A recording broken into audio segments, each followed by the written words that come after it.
All right, welcome back, everybody. And you're watching Morning Live on this Friday morning. It's 7:45, and just a recap of what's happened here. We started an early broadcast this morning. It was an election broadcast, and you know we've been doing election broadcasts throughout the country. The Western Cape was the focus this week. Sakina is spending a good 2 days there, and unfortunately this broadcast has come to a little bit of a standstill as residents have now, and party supporters are coming through to talk about their grievances. But they're not talking, they're shouting. And you can see there that everybody is now standing up, surrounding the political leaders that have gathered, and they are trying to make their point heard. And by doing so, this has brought our broadcast to a standstill.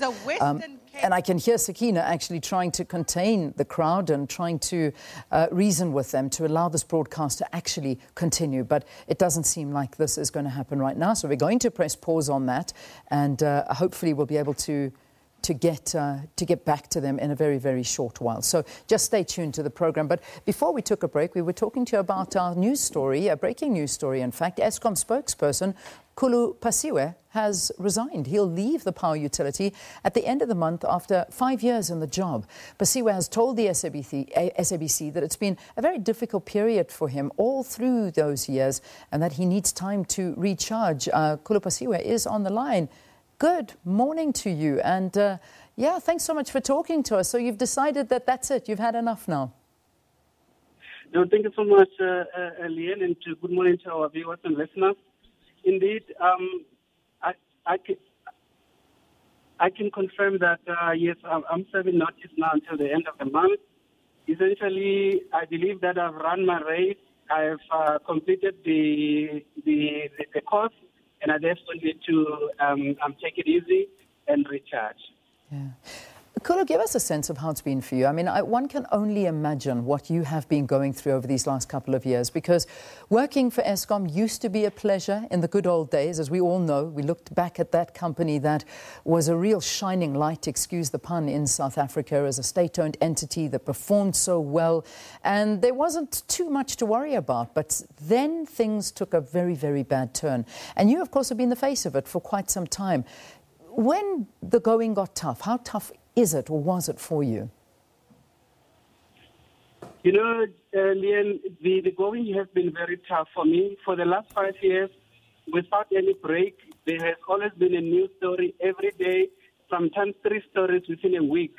And all of these things required my attention clearly as the face and voice of Eskom. And believe it or not, all of these things will take a toll on you as a human being.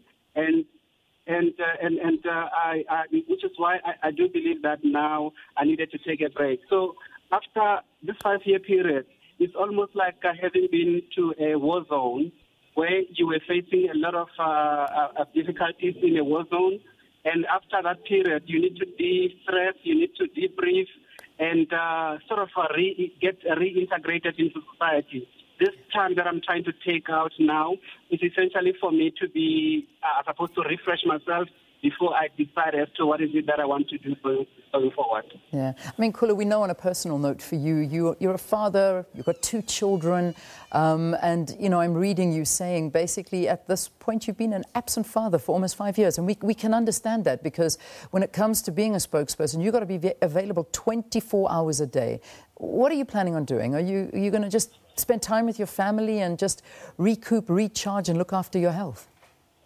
Very true, Eliane. So, and without the help of my wife, I wouldn't have been able to do some of the things that I was able to do, being available almost all the time when the media required me. So clearly someone had to take care of the kids. I really appreciate the support that I got. But yes, because of the time that I was spending away from home and dealing with all sorts of fires that were coming from all directions in relation to Eskom, all of these things have taken a toll on a human being. They do take a toll on you. So that's why I've decided to take some time out to recharge. All right, Khulu, thank you very, very much for talking to us. We wish you the best of luck. We really, really do going forward, and I'm sure a lot of people can understand. So that story, Khulu Phasiwe has been the spokesperson for Eskom for the last 5 years, has decided to resign, and that'll be at the end of this month.